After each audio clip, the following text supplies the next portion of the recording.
Hey guys, I'm Leanne Powell. I am a international angler, and this is the Tom Rowland Podcast. Leanne, how are you? I'm doing great. How are you?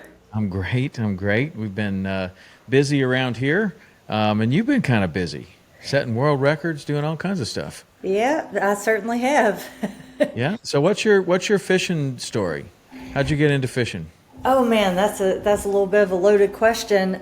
So I got taken to a stock trout pond when I was young from my cousin Ashley, and I was hooked, proverbially, right? Mm-hmm. So I kind of dabbled with it from when I was 7 or 8 until 2015, just for fun, and I didn't really take it too seriously. My father passed away at the end of 2014, and my mother passed away at the beginning of 2015. And my cousin had been asking me to come over to the Middle East. And I was like, okay, what's the worst that could happen? My mom always told me never to go. So when she passed away, I was like, I'm out, like ready to go. So I went to the Middle East, and I actually met some locals over there, and I started fishing with them, hand lining for barracuda, all sorts of different crazy species, what they call hemor, which is like a snowy grouper. And I started doing tournament fishing in the U.S. I was 50% of the time in the U.S. and 50% of the time in the Middle East for like 3 years. So you say the Middle East, like specifically, where were you? I lived in Dubai and I worked in Abu Dhabi. Okay. I just went through near there. I was in the Seychelles. Oh. And so we flew into Doha, which is, it's near. Yes. It's a lot nearer than here. But I was surprised at how beautiful the water was over there. It's amazing where you go. Tell me about where you were living and what the ocean was like and the access to different fish. Well, so I lived in Dubai, like I said, and the surrounding countries. So like the U.S. has 50 states. The UAE has technically 7 states, and all the surrounding Emirates they're usually pretty close. So I actually met a local named Hesham, who actually owned a tackle shop over there. I went over and we ended up talking for like 2 or 3 hours, and he's like, hey, I want to send you here, I want to send you there, you like fishing, if you can do it, anybody can do it. And he wanted to help sell products. And I was like, okay, and little did I know, like, I'm going after massive fish, and it kind of spiraled from there. But the water, depending on where you go, is gorgeous, like crazy blues. I actually fished in Egypt, and Egypt was beautiful. Like, think about Key West, but on a whole new level. Like, it was just insanely beautiful, and the variety of fish is insane. What's the main draw in Egypt as far as fish? Obviously the history behind like Egyptology and the pyramids and the Sphinx, which is actually kind of cool. It's made out of one rock. Most people don't know that, but the food there is actually amazing as well. Really? Well, yeah. I know that about Egypt. I meant what was the main draw, like the main fish that you were after. Oh, sorry. No, Dogtooth tuna. Okay, that's what you were going after, dogtooth? And Yeah, was that with a rod and reel or hand line? It was on rod and reel. We actually were using steel leader, steel braided leader. I hooked into one, and it was equivalent to being hooked into like a school bus, and it frayed the line. I ended up not getting that fish. We didn't hook into any more during that trip, but I got blue spotted trevally and yellow spotted trevally, which are gorgeous Nice. fish. Yeah, they are. The yellow spotted one. I don't know if we caught that fish or if that one was available to us in the Seychelles, but the blue trevally, bluefin trevally. Yes. That one we caught that one. So when you go to the Middle East, were you specifically thinking about fishing, or did that just kind of happen while you were over there? So, like I said, it just kind of happened. My cousin had lived over there for 20 years, and when my mom passed away, I bought the ticket and went over there. I was only supposed to be there for 3 months, which turned into 3 years. We were out on the boat, on a boat. They had like a rental program where she could rent a boat and drive around. So we were in Dubai Marina, and there were these guys on jet skis that were like splashing us with water, and it pissed my cousin off. And I met the guy. He worked for the airport, but he was a big fisherman. And he said, hey, call me if you ever want to go fish. And I was like, absolutely. So I ended up starting to fish with him. And then I met Hisham from there. And it just I was on a mission to fish everywhere I could once I was there. Okay, so that kind of reignites the fishing passion. And then how do you come back to the United States and start to tournament fish? So my goal, I actually used to race cars when I was younger. What kind of cars? Well, it depended on the weekend, but everything from spec Miatas to like Subaru BRZs or Scion FRSs, street cars that are pretty modified. So I was doing that, and when I was living in the Middle East, I was actually a racing coach at Yas Marina Circuit. And my goal was to be at a racetrack year-round. So their on-season is our off-season, and our off-season is their on-season. So when it was an off-season, I was swapping, so I was back and forth a lot. And when I came back, I had a friend of mine who loved to fish, my best friend Nick.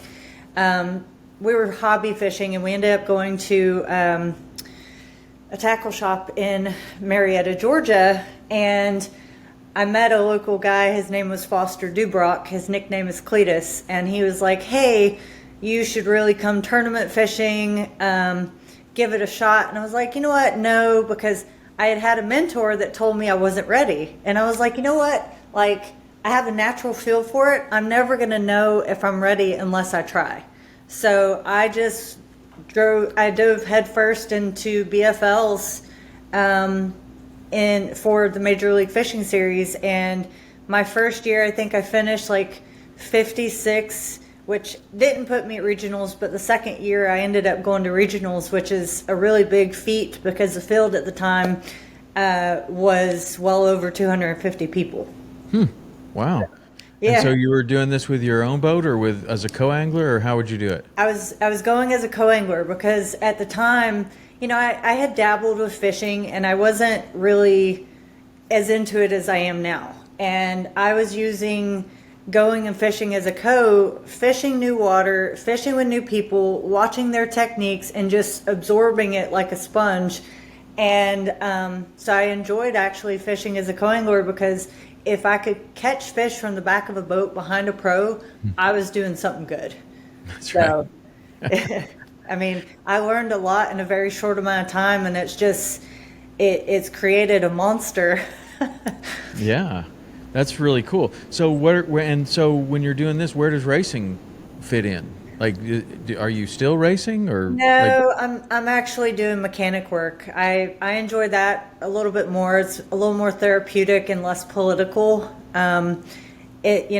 Being a woman in a man's sport and anything that you do is quite controversial. And I don't know. I like the working on cars a little bit more. It's when you can take a car that has crashed into a wall at 110 miles per hour and piece it back together, and then see that car on the racetrack, a week and a half later after it's crashed.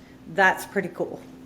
Wow. And so are you doing that in the United States and in Dubai still, or? No, I'm only doing it here in the U.S. I'm actually based in Texas, just an hour south of Houston by the coast.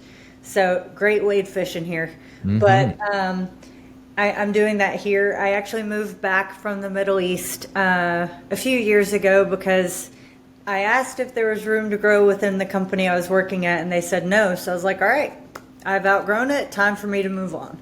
So Now I'm back in the U.S. and making the best. Well, that's cool. So that's What draws you as a woman to these two heavily male dominated sports and activities? So I've always done things very differently than most people. I don't do it for attention. I genuinely love it. The car stuff, my dad, we actually had a family-owned shop when I was a kid. And so I'd hand him tools as a kid and stuff. And then my mom actually used to race Powder Puff Derby. And when I was in high school, I discovered shop class, and it was kind of game over from there. I spent my college money on a car and started modifying those. And, it was a wormhole. And same with fishing. Like, after my mom passed away and I moved overseas, I found a great sense of peace, but also excitement running from spot to spot in fishing. And I actually compare fishing and racing very similarly. Racing, you're using a proverbial line, and fishing, you're using a real line, and it's you against you to be the best that you can. So in both, you think, in racing too? Oh, absolutely. I mean, you're racing against other people, but if you're making those little nuances of mistakes, like, you have to adjust what you're doing in order to be the best that you can in both of them. Mm-hmm. So, and it's a matter of studying what the next person is doing and seeing what they're doing that's not working, and adjusting so that you're not making those same mistakes as well. So did you ever, like in the racing, you said that it's political and that you kind of moved away from the racing and more into the mechanic part. Is there a story that you can share, like, that made you make that decision? Well, like I said, I've raced it, or I've worked at the racetrack overseas. I had FIA accreditations, which is some of the highest accreditation that you can have for coaching and being in a race car. There was a gentleman that moved over from Italy that never had really touched a race car in his life. And I wanted to move from the street cars and the GT cars, like the Aston Martins and the Mercedes AMG GTs. I wanted to move from those cars to the Formula cars and coach in those. And this guy showed up, and because he was a guy, they streamlined him straight in. And it just kind of, I don't think it was a bit of pride that got hurt. It was just like, okay, I had put years in with the GT cars. I knew them in and out like the back of my hands. And I wanted to change the scenery, and that didn't happen. So I was like, okay, time to move on. So but there's some, like, disrespect there too. Like, seems like. Yes and no. I mean, Dubai was one of the first Middle Eastern countries that opened the door for women to do driving and stuff. And when I was over there, I hate that I didn't take it now, but Saudi actually had a program with a few different manufacturers, like I think it was Kia or one of those other brands, that if a woman would go as far as getting her license, they would actually give them a car for Really? marketing. Yes, because it was frowned upon for women to drive over in those countries. And being a female working at the racetrack, I was the second female to ever coach at that track. I was the first American to ever coach at that track. But it just, the wiggle room to move up was just not there. Mm-hmm. So it's hard to say. So then you make a decision that maybe it's not, I mean, you have to kind of make a decision, it sounds like, that, to move back to the United States, that maybe it was never going to be there. I don't know. Like, how do you make that decision to move back? I'm from the U.S. and Right. There's plenty of great fisheries all around the U.S. There's plenty of job opportunities all around the U.S. And it unfortunately is a little bit easier because you're in a country where you're from. Yeah. So there's that option. But, It was hard. Like, it broke my heart to move back because it was within 70% of the countries that you want to travel to. And the way that I did things, I was traveling every 39 to 41 days based on, my visa, because if you stay over a certain amount of time, you get fined. And they encourage you to either, get a work visa or to travel. And I was like, cool, I'm game. Like, I'm gone, I'm going here, I'm going there. So it did break my heart to move back, but ultimately I think it was the best. If I didn't come back, I wouldn't be fishing the Toyota events. I wouldn't be, I wouldn't have gotten a world record. So there's a lot of positives on that aspect. Yeah. How'd you decide on Texas? Funny enough, I actually moved for a guy in 2021. I ended up staying because, I'm central between Georgia, which is where I'm originally from, and I'm central between the West Coast. So, I've got great fisheries on both coasts, and I'm within 15 minutes of a place that I can park and wade into for awesome trout fishing, awesome redfish, Is that Galveston or where is that? I'm in Lake Jackson. Okay. But So- what's your closest place? Is that I'm not that familiar with the Texas coast, but I have fished Galveston and Kemah. So I'm 45 minutes from Galveston. Okay. Yeah. So a little That bit was further great, down. man. When we went there, I think they've had a couple of hurricanes now since then, but we were fishing the redfish tournaments, and we had some stops in Galveston, Right. and that was my favorite part of Texas. That was really nice, really clear man. water. It reminded me a lot of, there's a lot of similarities to Florida red Oh, yeah. fishing in Galveston. I didn't find the same in Kemah. Yeah. That was difficult for us because the water was muddy. Right. Very muddy. It was very hard for clear water fishermen to make a transition so quickly Yes. into that dirty water. We did not do well in Kemah. Well, we went over to Sabine, which Yes. does have clear water, but it's a Oh, long yeah. run. But it took us a couple, a day or two longer than it should have to find that clear water. Yeah. So we didn't really do that great there. But where were you from in Georgia? I was from a little small town called Villarica. So it's about an hour east of Birmingham. Oh, So okay. An right hour on the east of edge. Birmingham. Yeah. So I'm originally from Chattanooga, Tennessee. So we're Okay. not that far away. Yeah. But I've never been to Villa Rica. I don't know where that is. There's not much there. There's not much there. There's But not much there. so I actually went to Alabama for college. So I was driving down to Tuscaloosa. It seems like I would have gone through there somehow. I don't know. Maybe not. Super small town. You're not missing much whatsoever. There's Yeah, well. there's Waffle Houses everywhere, but that's about Well, it. there's a lot of Waffle Houses anywhere between Chattanooga and Birmingham, Atlanta. That whole area right there is covered in Waffle True, Houses. true. What about the Texas Waffle House? Is it as prevalent in Texas? No, they're not as prevalent. You have to plan a mission to go to a Waffle House. They do have In-N-Out burgers now, though. That's Okay, also they're a making their way across the country. Yes, but both are a mission. You have to plan accordingly for that to happen. You can go to Buc-ee's though; they're also making their way across the So, country. Bucky's the owner actually is from Lake Jackson. The very first Okay. one was from Lake Jackson. Like where I work is 4 houses down from the Bucky's, his home, like his main home. Wow, Yeah. he's done very well with that. I cannot believe that Buc-ee's. I just can't believe it. Any Buc-ee's that I go to has 100 gas pumps. Yeah. There are 100 cars in front of the gas pumps. Every other parking place is taken. Yep. It's the craziest thing I've ever seen. And if they build one of those in a place that you've been around for a long time, the exit that they choose is not an exit that there was ever anything there. And they just transform this whole exit into the most popular place within 165 miles. Yep. Because that's what the sign always says. Like the next Buc-ee's is 165 miles away or whatever. It's like just long enough for you to have to go to the bathroom again. Exactly. And, they have just done an incredible job.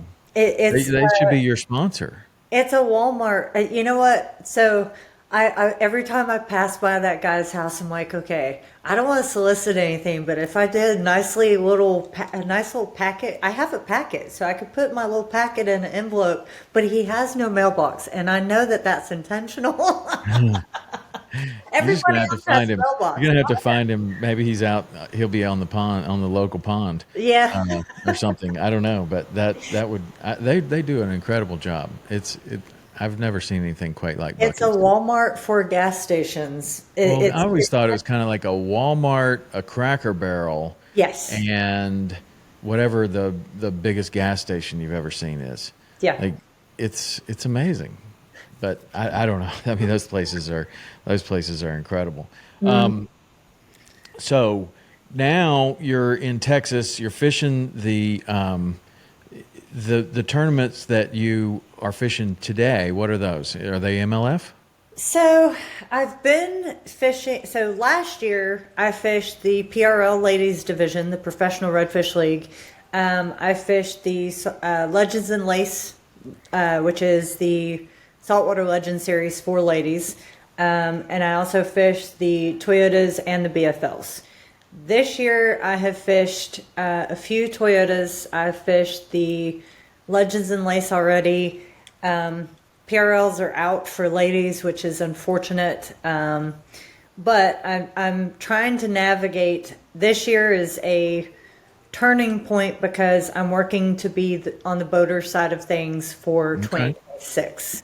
And so would that be the case in the redfish tournaments too? You would have a partner, or how would those redfish tournaments work? So the redfish tournaments were with the ladies division. I was fishing with my best friend Michelle. She's a hammer. Like, she has a little baby cat, and we followed her fiance's tracks and had a day where we, parked the boat, waited, and went fish for fish. Like, she's an absolute hammer. Love her to death. She's my usual partner, and we have a male captain. But what's cool about those tournaments is the guys aren't allowed to say anything. They have to sit on the boat. They can come in the water if we're waiting and, bring the scale and help us record, once we've actually landed a fish. But they can't say where to go, what to throw. They can't help us tie anything. You have to be very self-sufficient in order to fish those tournaments. Why do you even need that guy? If you don't have a boat. Oh, okay. So there's a division for people that don't have a boat, and you can use you could basically get a guide. Yes. But they can't guide you. Right. They can just take you from place to place. That's a cool way to do it. Daisies. Yeah. Yeah.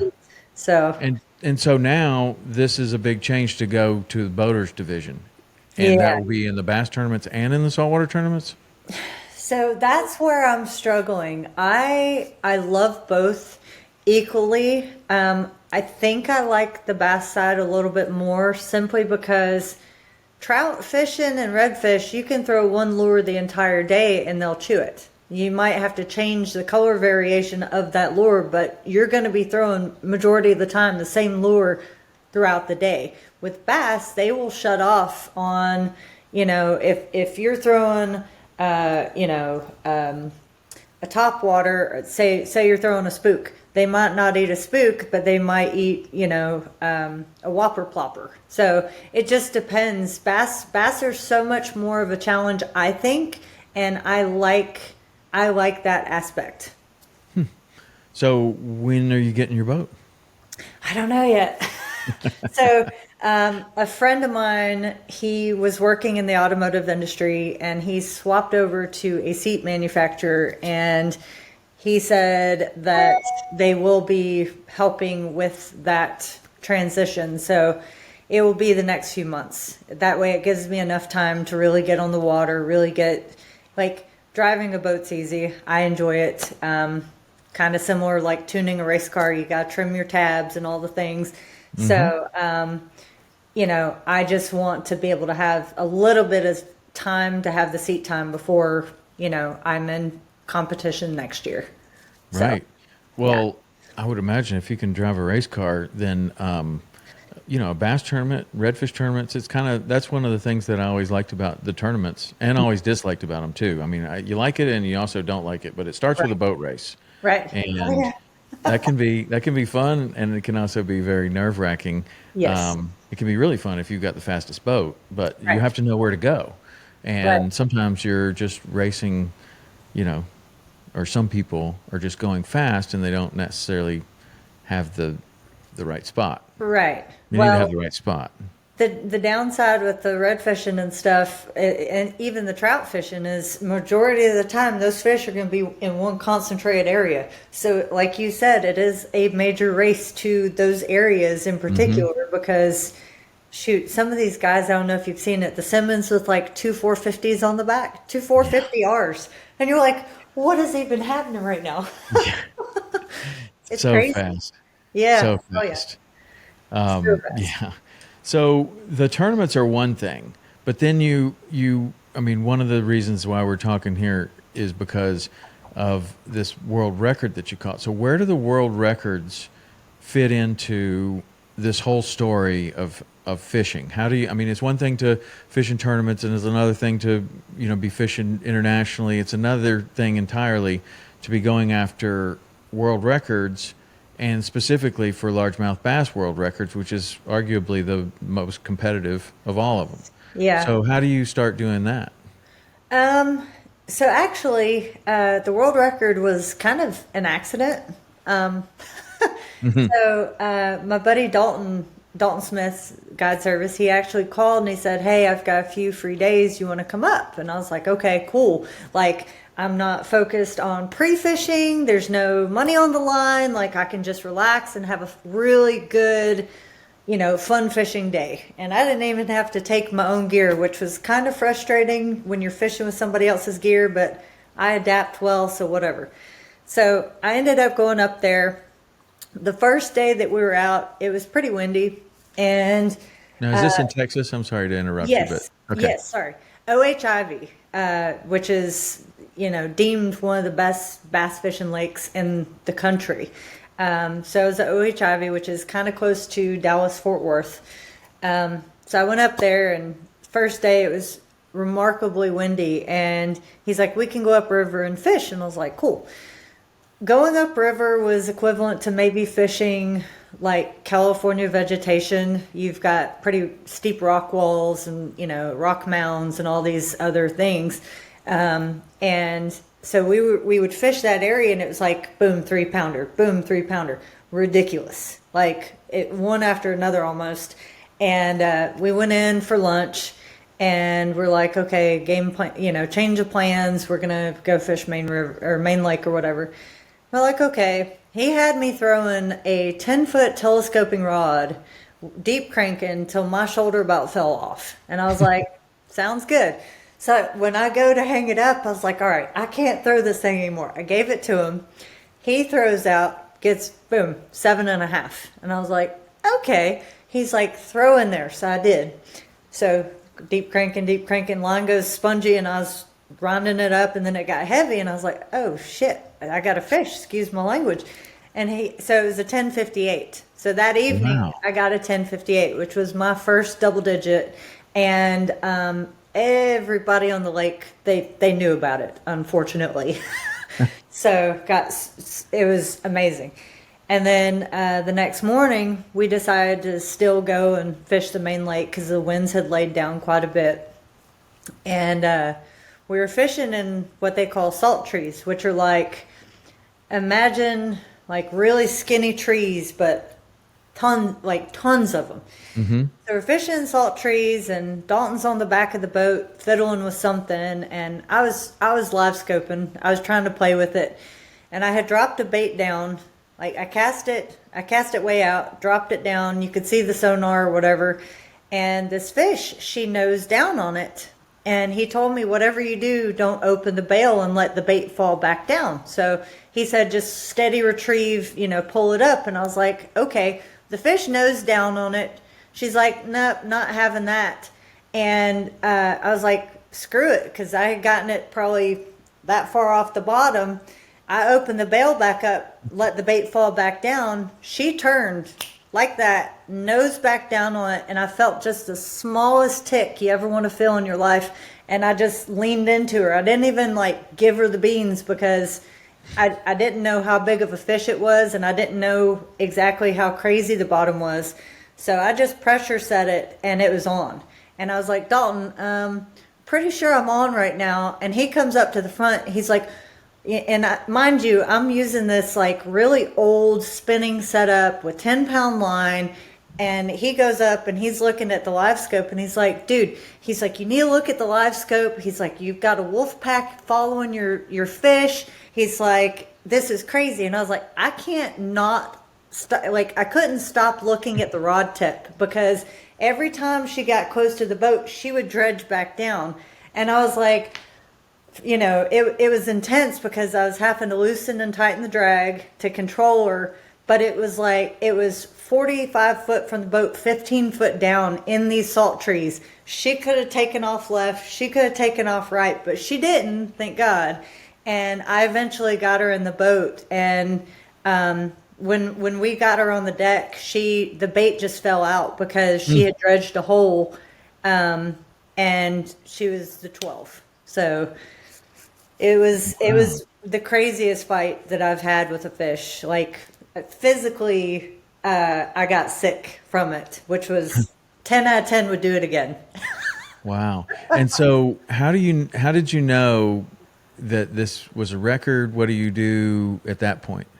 So didn't know she was a record. He asked me, he's like, do you want to take this fish to the big scale and weigh her? And I was thinking about it, I was like, no, that's not necessary. And last second, I was like, okay, let's take her up to the big scale.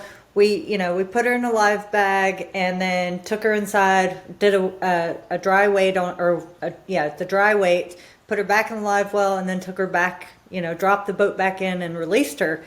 But, so we got the official weight on the scale. This was in February. Then the classic happened. And I talked to my friend Vince Borgs, who is with Phoenix Rods. And he goes, that might be a record. And I was like, really? He's like, yeah, it was on 10-pound line. You should check into IGFA and see what the deal is with records. And I was like, okay. So I went down a wormhole again.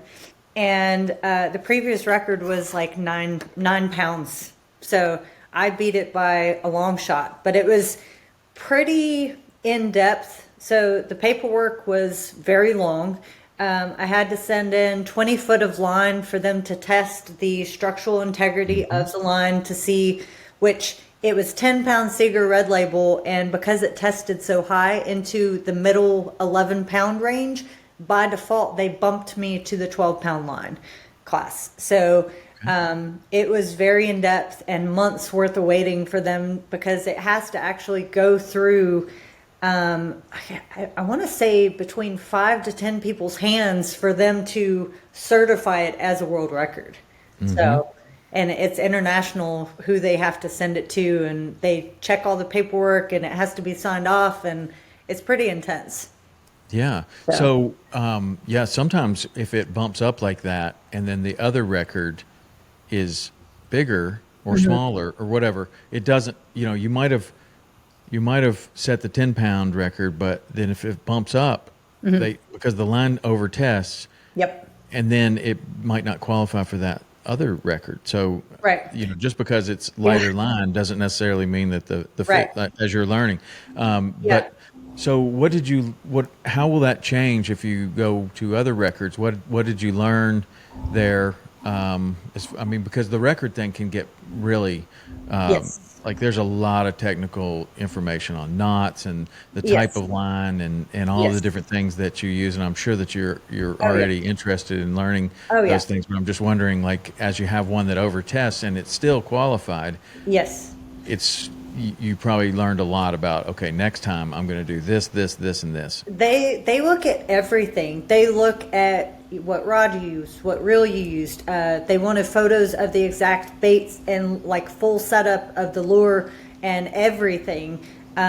So for me, I potentially want to find somebody who has a line testing machine. So that I can kind of go down that wormhole and then adjust my gear, like rods, reels, everything based on that. because again, like you said, if it had gone over 12 pounds, it would have been canceled. But luckily I was in the middle, 11 and a half pounds. So it bumped up, they rounded it up, thank God. But there's going to be a lot of different things that I take into consideration when I do try for other records, for sure. And taking my time, and they're going to be bumped. That's going to happen, and that's not going to deter me. That will keep me trying for more. Yeah, both in freshwater and saltwater, you think? Oh yeah. I've delved into. I've probably caught more species than I want to admit. Let me see. I'll pull this up. It's very, very nerdy, but I have a species list of the fish that I've caught. I have it broken down from freshwater, brackish water, saltwater, and then a list of species that I want to catch. Wow. Do you have a total on how many fish do you have in there? I'm like right at 100 so far. Wow. And That's the wanna cool. catch is like 75 right now. Yeah. I bet in Dubai and all that, you got some interesting ones. Let's see. Because that's one of my favorite things about going on an international trip like that is like, wow, look at that. You can go and catch all these different species. Oh yeah, and these are the fish. wanna catch. It's a lot. Well, that's good. That keeps you busy. So how's the reception been on catching a world record bass so far? As far as the feedback from people, yeah, I mean, sometimes you do something and you think it's going to be really cool, and then it's kind of like maybe the reception's not exactly what you thought. I know that there's been some bass in particular that's a very competitive category, because the largemouth bass is arguably the most competitive fish. It's available in every single state. Yes. Lots of people fish for them. Yes. So maybe not everybody's happy that you caught a world record. I don't know. I mean, sometimes that happens. Yeah, I've had really positive feedback and really negative feedback. Everybody thinks that the fish is photoshopped and that I long arm the fish. Like, I'm gonna tell you right now, trying to hold a largemouth that's 12 pounds, that in the proper way, it's very difficult at 12 pounds. So for me to long arm is pretty impossible. And they say the fish is taxidermied. A lot of guys are really upset about it, which, you just got to keep fishing. Like, it was an accident that I caught that fish. It was not intentional. Now the future records, it could be intentional, but it's a matter of just putting yourself out there and continuing to fish. I've had positive feedback, positive and negative, both ends of the spectrum, and they say good press. Any press is good press. So yeah. Well, the negative feedback, I think that there's a lot of people that fish their entire life looking for a fish like that, and they either are not fishing in the right place, or it just doesn't happen for them, or right. Something happens, they don't ever catch one. I mean, It took me a long time to catch a bass over 10 pounds. A long, long, long time. I mean, I was deep into my 20s before I caught a bass that was over 10 pounds. And I did it in Texas, by the way. Yes. Yeah, and I look back on it and I'm like, well, I don't think I was ever fishing in a place where there was a 10-pound bass available to me, first of all. Right. Then you go to a place where there are some, and you happen to catch one, maybe. Yeah. Sometimes you do, sometimes you don't. But I think that a lot of people might not think it's the greatest thing ever to just see you catch one. And then even the story is like, well, it was kind of an accident. And they're like, I've invested hundreds of thousands of dollars. I've been doing this all my life. And she just catches one that's an accident. So, I mean, you're always going to get that kind of a response. But what is the positive response that you've gotten? Bassmaster did a 8-page story on me that was the first of its kind. They've never really shared somebody's, history of fishing and their background of any of that. So that was pretty cool. I don't know. It was kind of an accident, and I'm not trying to throw that into anybody's face. Catching the fish was very intentional, mind you. I will say something that's crazy about OHIV is that lake is so pressured that you will literally see a fish, hear the sonar, or look at a bait, and they will go and butt up next to the trunk of a tree and not move. So to get a fish of any caliber at OHIV now, because of how popular it has become, is actually really, really special. So, and the fact that I actually learned live scope to be able to catch it, like, I'm very proud of that, because it's definitely a tool. Like, when I do get a boat, I will have it as a tool, but I'm gonna make sure that it doesn't make me handicapped in the fact that I'm gonna stay on 3 fish when there's an area that could have 20. So, because I've seen too much of that. But the positive side is learning a lot. You know, these tournaments I'm fishing double-digit lakes. Like last year, I fished, was it Sam Rayburn? Sam Rayburn, there was 10 fish over 10 pounds caught at a Toyota event. So, you know, now I know how to handle those fish. Now I know, you know, I've learned what to throw, what vegetation, and how to handle salt trees. Because, you know, I'm used to East Coast lakes, which are pretty grassy and muddy and all that. So now I know what to look for. It's definitely helped me, again, more learning. So Right. So you've had this experience with the tournaments. You've had the experience both positive and negative with the record, and it seems like you're more and more and more excited about your future in fishing. But I was just wondering if there's been other times where maybe it didn't feel so good and you thought about maybe not continuing. You know, I feel like every angler has had a day where they go fish and they stay on the water the entire day and they're like, throw a rod down. Man, I'm done with this. I'm never doing this again. But that's what keeps you coming back. Like the racing, I was easily able to hang that up. Easily. But the excitement and the feeling of knowing that you're throwing something artificial and you're catching potentially a giant fish the juice is worth the squeeze. Like I've had moments where, you know, momentary memory or like moments where I'm like, I'm done with this, but it's out of frustration. I don't think I'll ever stop fishing. Like, even if I lose a leg or lose an arm, I will figure out a way to fish, because it's just, there's so much excitement behind it. You know, I'm not a live bait fisherman very much. I'll do it. It can be good. Obviously, it'll produce. There's nothing better than live bait for catching fish, but to throw something artificial and catch a big fish and know that you've mustered that fish up and made them eat is really just, it's hard to beat. Is it ever lonely out there when you're doing these tournaments? No. I mean, I found it to be. Really? I found it. Yeah, when on the tournaments, like, you know, just being away from your family, being away from, you know, I don't know. I found it to be lonely. Even though I had a partner, you know, it's like, I don't know. I'd rather be home, honestly. Really? But yeah, you know, on occasion. But then there's other times where, you know, it's really super exciting and you can't imagine not doing it. But then, you know, there's moments where it's like, I don't know.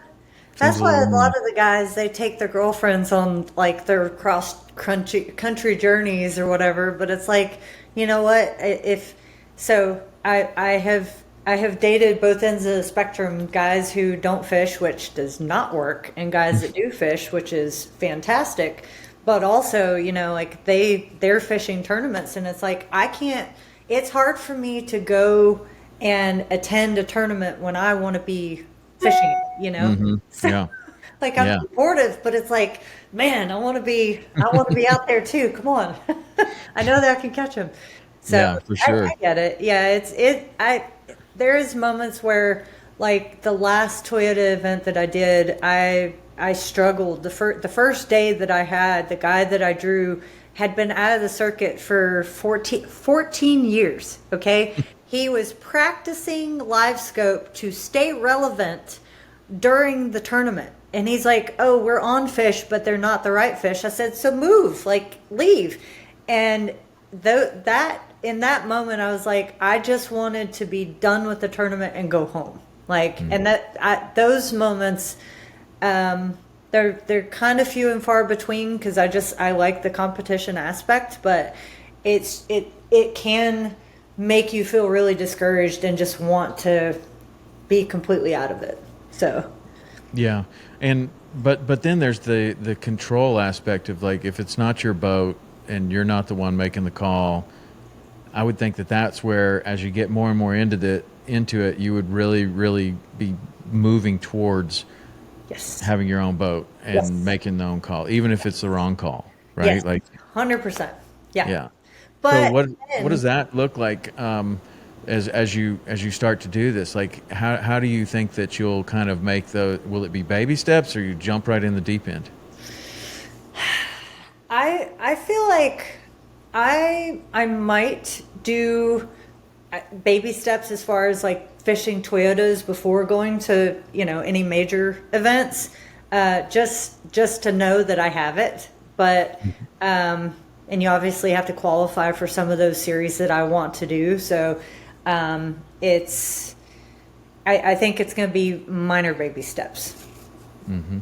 Has there ever been like a feeling like as you it seems like the racing was a really big part of like who you were, I don't know if it's like an identity or if it was just more like a thing that you did that you really felt strongly about and did it for a long time, and it seems like that's kind of like you're putting that aside and you're moving into fishing. And is there ever like any kind of struggle with loss of identity from the racing to the fishing, or do you ever think about that at all?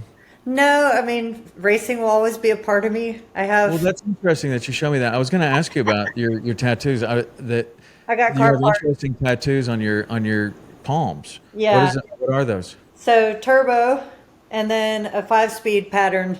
Okay. And it's reversed, like the shift pattern is embedded in my hand. So racing will always be a big part of who I am. Like I said, I do mechanic work now. I do specialty mechanic work and carbon fiberglass repair. So I work on everything from Formula cars to Aston Martin GTs and Lamborghinis and Dodge Vipers and all the things. So racing will always be a part of me no matter what. I don't think I'll ever lose myself in anything that I do. If I do, then I'm going to question myself, which I don't think I'll ever do.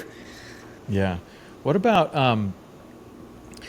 when we're talking about the records and the different tournaments that you're fishing in, that you have fished in? It seems like there's definite ladies divisions, female divisions. Mm-hmm. What do you think about that? Is that necessary in fishing? Is it something that you like? Is there a direction that you think the sport should go? Ooh, this is going to be controversial, and I might get a lot of backlash for it, but it's fine. I'm fine with it. So the best of the best in the world, they're men.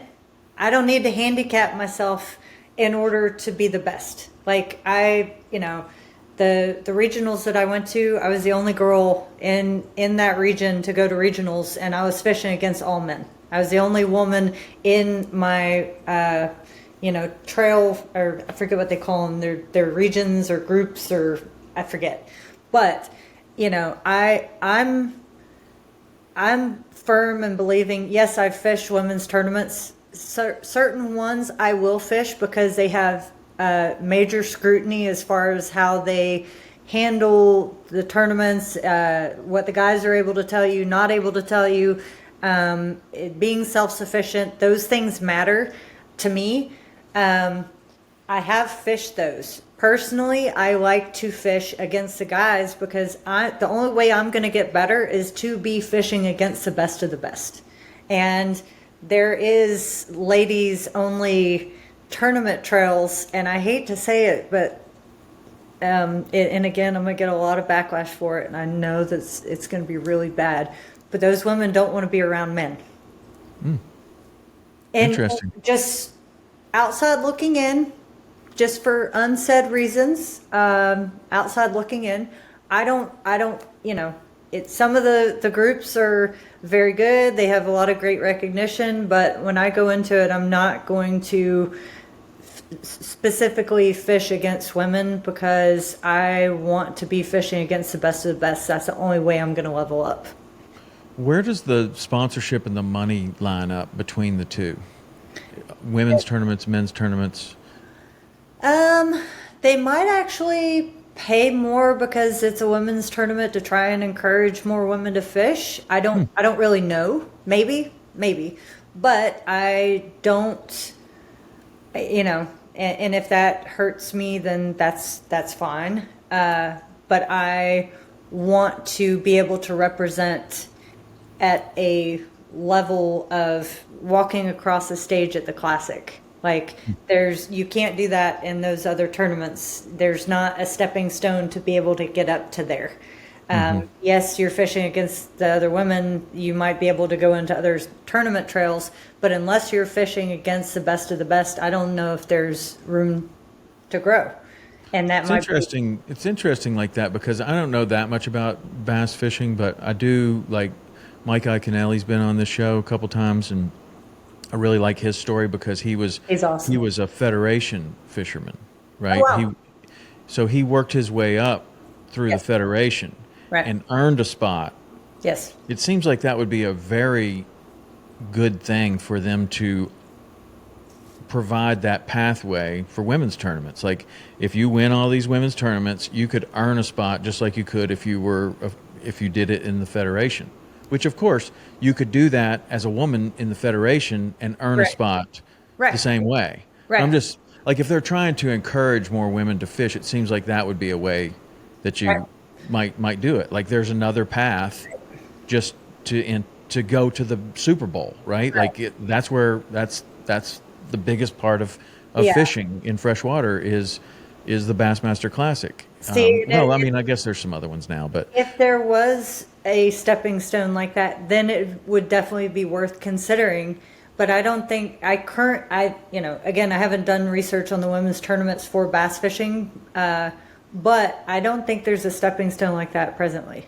And if there is, I've never even heard of one. I never even considered that until now. But I always liked that about Mike, and I think that's one of the reasons why Mike Iaconelli was so popular so fast, because he was like every man's fisherman. Like he made it to the top and won through a path that anyone could take. Yep.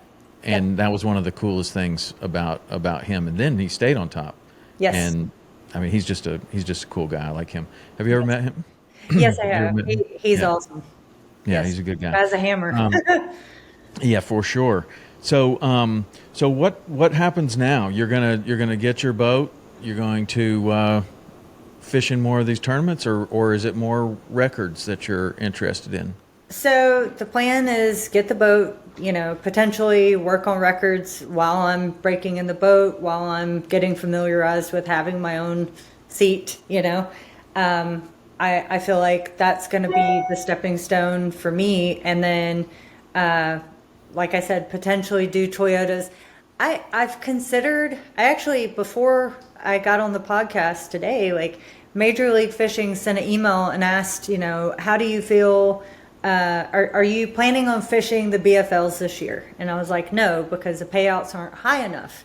But in previous years, I started off with the BFLs. Then I went to Toyota events. So, excuse me. So I've done those stepping stones, and I do want to, like in PFL, that could be something to consider. I like the fact that they don't have co-anglers in their circuit.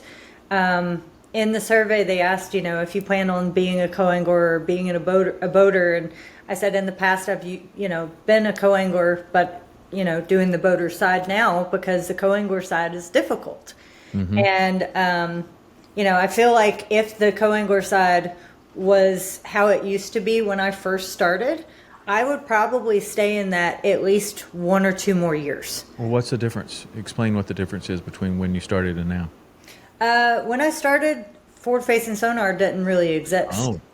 So, and guys wouldn't when I so like I think my third year, I drew a guy who had forward facing sonar, and during pre-fishing, like, so yes, I'm a co-angler, but I will pre-fish every single event because I don't want to show up to an event and say, oh, you're the, guide or whatever. I want to know that I have caught fish and how I caught fish, so that if he's throwing something that remotely mimics what I'm throwing, I can do a reconnaissance mission and catch those fish that he's not catching. So he had, live scope, and during pre-fishing, we were fishing riprap and throwing a jerkbait on riprap, and he was buried on live scope, looking down, 3 fish, stayed on them, and this boat came on the inside of us and fished the riprap with the jerkbait and wore them out. And I was like, oh my God, so when I first started, that didn't exist. Like, we actually had a chance at catching fish. And then now, I've drawn guys I've told them, I'm like, hey, we'd be at Sam Rayburn. Sam Rayburn's a spotted bass lake. So there's spotted bass and largemouth in there. And spotted bass lakes are where I'm originally from. So Lake Lanier, spotted bass lake, you see some birds working, 9 times out of 10, you're going to have some schooling fish. So I told the guy that I drew, I was like, hey, there's birds working over there. They're not diving yet, but I'll tell you when they do. So I told him when they started diving, we go over there. He stays on this school of fish for 2 hours and culls about 12 times and does not give me a chance on those fish, because the whole time he's looking at his live scope, following those fish. I didn't have, I caught fish, but they were small. So it changes how the co-angler is actually able to catch fish, because you can throw a line out and want to fish it as much as you want, but unless you're power fishing, if that guy is following a school of fish, you're done. You're done. Yeah. So it's really hard now. And like I said, I've definitely caught fish behind pros still, but it's not like it used to be. Yeah, it's interesting to even see, just as an outsider. I'm totally an outsider on the bass world. I am a saltwater guy. I mean, I grew up bass fishing. I know bass fishing. I'm a fan of bass fishing, but I am not a tournament bass fisherman by any stretch of the imagination. So when I look at this forward-facing sonar debate that's going on, it's not even a debate. It's more of a yelling kind of match for some people. But it's very interesting to me because I don't know where I stand on it. I don't know if it's a good thing, if it's a bad thing. It could be a good thing because I see a lot of younger fishermen getting into the sport and doing extremely well. Right. Like really young guys coming in doing really, really well. Yep. And I think that's good for the sport. Yes. I think that's very good for the sport because it wasn't very long ago that we were at ICAST and all the manufacturers are like, we got to figure out how to get some young people in this sport or we're in big trouble. Okay, well, then it comes along, and then now people are saying, well, no, we didn't want it like this, But so I don't know where I stand on it. In a lot of ways, I think that it's good. In a lot of ways, that I think maybe it's not so good. Mm-hmm. And then in some ways, I've even come up with some ideas. I think maybe it was on that Mike Iaconelli podcast, and I was just explaining like some of the different things that we've done in saltwater tournaments that I think could be a good idea in the freshwater tournaments. Of like, you just say, okay, well, you got 12 tournaments. Mm-hmm. You can use this in either if it's a 12-day tournament. If it's a 12 tournaments, you got 24 days. Yes. 2 days in each one. Yep. You can use live scope or forward-facing sonar 12 days.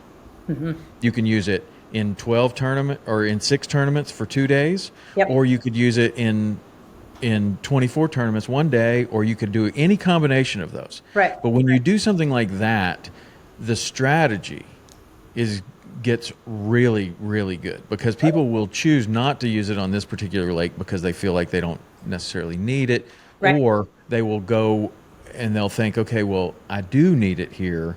Right. But I know that I'm going to really need it here. and I want Yes. both days, right? Oh, So yeah. I don't know if that's even a good idea. It seems like whenever you bring strategy and you make it more like a chess game, and it seems like that could be really interesting, but it seems like what I'm hearing is it's more like it's all or nothing. Like you can either use it or you can't. Yeah, I mean, Where do you think? Where are we going with this? I first of all, I'll say I like the strategy aspect because, first of all, I think forward-facing sonar is a tool. You can handicap yourself, hyper focus on one fish. If you use it to locate fish, then that's great. But strategy, I mean, we've had to do strategy in like the Legend Series events. We have to catch two redfish and one trout, or two trout, one redfish. So, while two of us are fishing for trout, the other has to fish for redfish or take the boat and drop us off further down the way. And you're gambling either way. I do know that certain tournaments now are putting a lock on that forward-facing sonar, Yep. and they can only use it during certain periods of their choice. But, I mean, I like the strategy aspect. I think that would be really, really cool. I do know that a lot of the trout guys and redfish guys are actually getting into forward-facing sonar, especially if there's a deep pocket. They're able to locate those fish. They obviously turn it off because that sound can affect how the fishery is. But, I mean, I think it's a great tool. To use it specifically throughout a tournament, if one guy might not be able to have it and might not be as efficient in it, say in a Toyota series, then it kind of I don't know, that's hard to say. So like maybe make a forward facing sonar only series, and then Yeah, I mean, you do that. That's exactly what they did in the offshore thing. There's this particular type of sonar that they have on the big game boats, and it can see a marlin, 500 yards out there. Like whatever we're doing in freshwater with forward-facing sonar, multiply it times 100 for that, and Really? then also the cost. Yeah, also the cost is way up there too. So I mean, so much so that you have these guys with really, really expensive boat, millions of dollars in boats, Right. and they are saying, there needs to be a division, because if he has that particular sonar, Yeah. we don't stand a chance. Right. So what they've done is they've done two divisions, Yes. and you can either have it or you don't have it. Yeah. And then that, there's just two divisions. Yeah, But- I think I think they're eventually going to have to get there, especially if they want to keep that draw of the younger crowd. So the younger crowd, they might be really into video games, like super efficient in that realm, playing Call of Duty or whatever it is. Like I used to play Mario Kart, but that's totally different than the stuff nowadays. It's like you're there. But I think the strategy and having different divisions is probably going to have to be the way that it goes. Yeah. Yeah, I think so. I don't know. Hopefully it doesn't disrupt, or not disrupt, but cause division in the sport that can't be healed. Like that's always my fear of things, is like if you break a certain group up into two different groups, it's not really necessarily good. And you have the people that don't like forward-facing sonar, the people that do like it, and then some group in the middle that's kind of like, well, whatever, man, I can use it or not use it. Either way, I'm out here to fish, right? So if you allow me to use it, I'm going to use it. So there's really three groups, right? There's the ones that hate it, the ones that love it, and then there's this group in the middle. And the more you break those people up, the more dangerous it is to the overall Face group of the of sport. fishermen, Yeah. right? Well, So I mean, they do have, like, I believe the NPFL is a no forward-facing sonar series. So they do kind of already have that, but not everybody wants to fish that series. So I feel like eventually sanctioning bodies are going to adjust accordingly based off of that. Because I do know, like, the tournaments that have been doing, the numbers are down significantly, at least with co-anglers, because people don't want to come, and because they don't think they stand a chance. yeah, that's interesting. I didn't know that about the co-anglers, but it makes all the sense in the world. Well, I mean- And the last event, the guy that I drew on the second day, he was a very big advocate on no forward-facing sonar, and he's made well over $500,000 bass fishing. And him and I can't remember how many other pros he said, they all emailed Major League Fishing and said, hey, we're not for this, like, bring back the co-anglers, like, let's adjust this so that we can actually have co's with us. But then the numbers are down significantly. Like, the first year in Texas that I was doing BFLs, there was like 200 entrants. Now you might get 100, if that. There's also more tournaments, though, don't you think? Like, there seems to be, like, you had it was just, once it was just BASS, and then it was MLF, and then it was FLW, and then it was more and more and more, it seems like, and like, I'm an outsider. I don't know. Like, I don't know all of them, but it seems like there's more and more. And when you have more and more, you're going to have people that, you know, they Yeah. There's a lot of team tournaments and stuff that have been popping up, like, you know, fish with your friend type tournaments, but some of those tournament series are coming in and they're out just as quick. So it's hard to run a tournament. I would imagine that is a very difficult business. Even like that Oakley Big Bass Tour. I don't know if they're doing that anymore. But I mean, I thought that was a good idea. And, you know, and people liked it too because you could win money every hour. That was kind of cool. Big Bass Splash.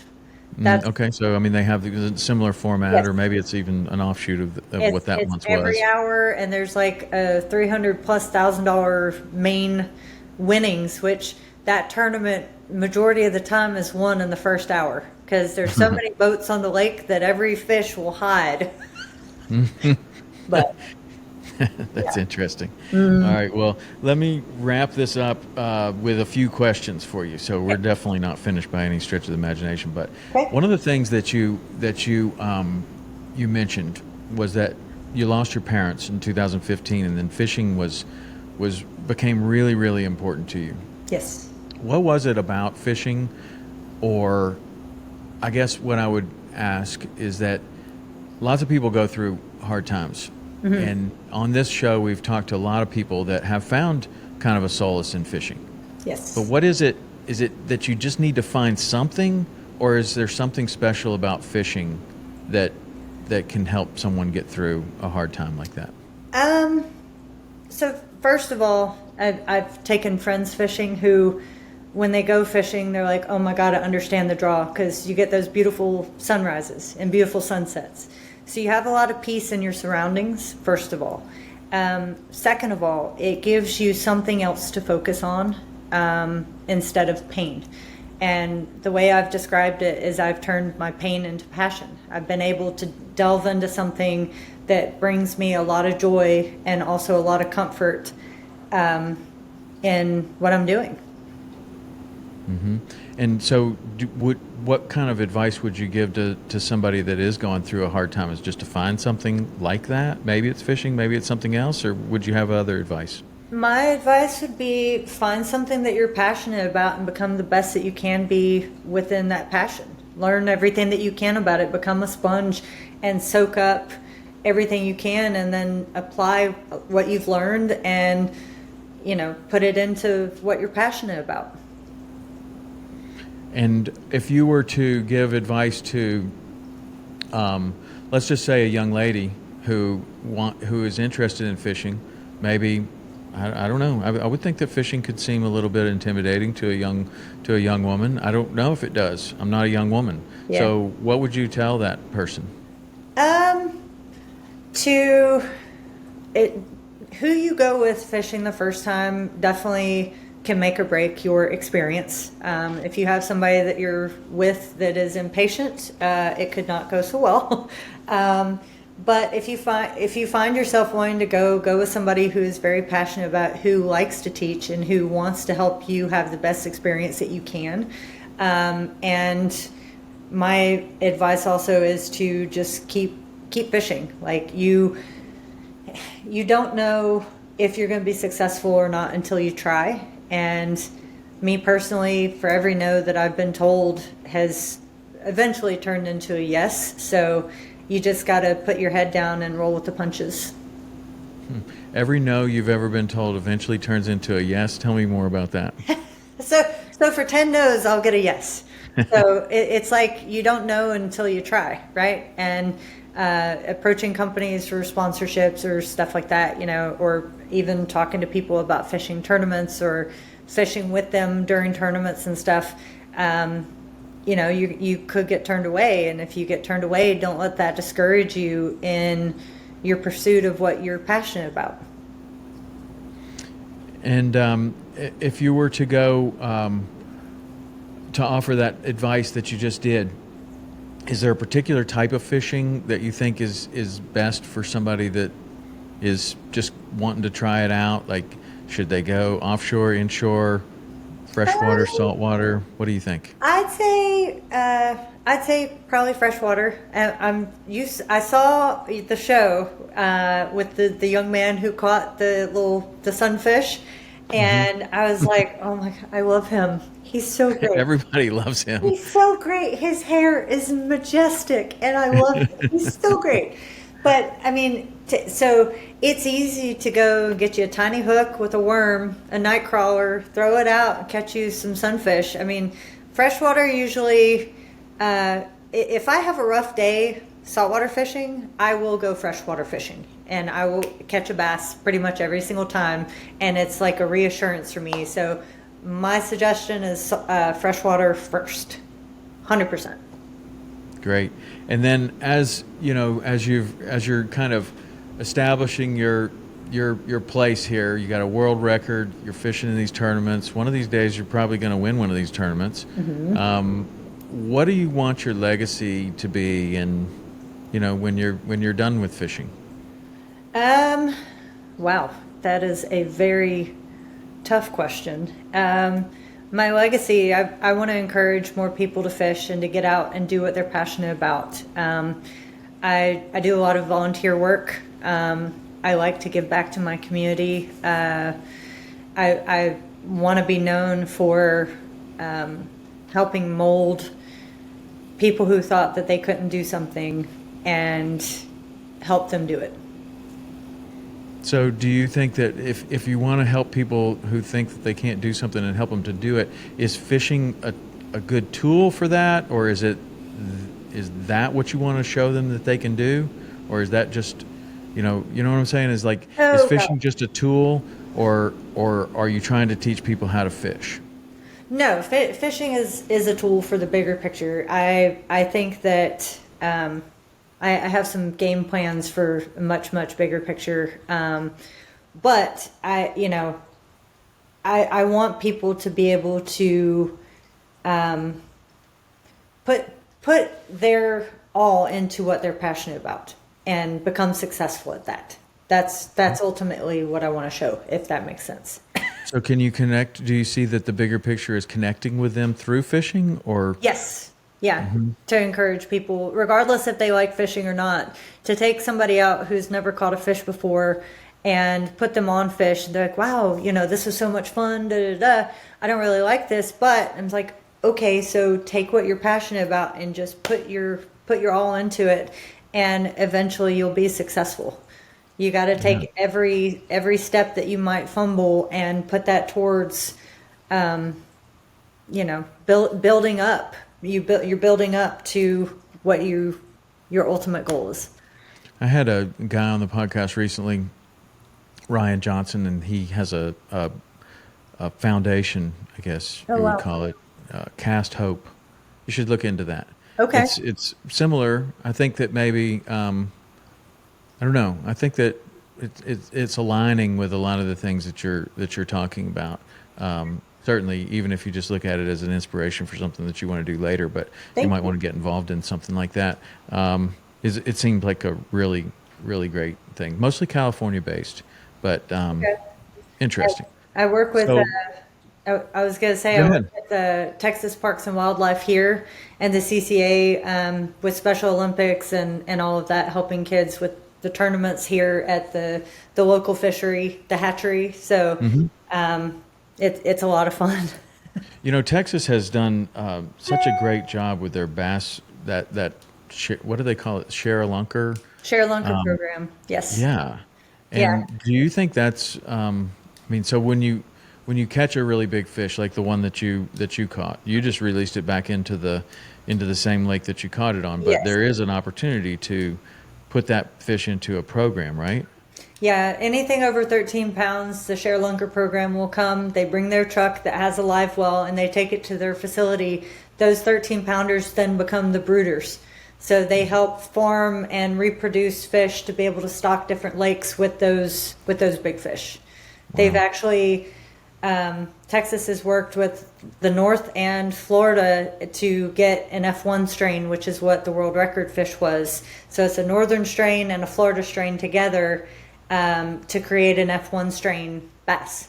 And those big fish that get taken by the ShareLunker program, they will, produce the fry, and those fry eventually get released to the lakes to help stock those big trophy fish for people that have never caught a double-digit fish. It gives them an opportunity to be able to capitalize on that. Right. And so overall, do you think that program is well received in Texas?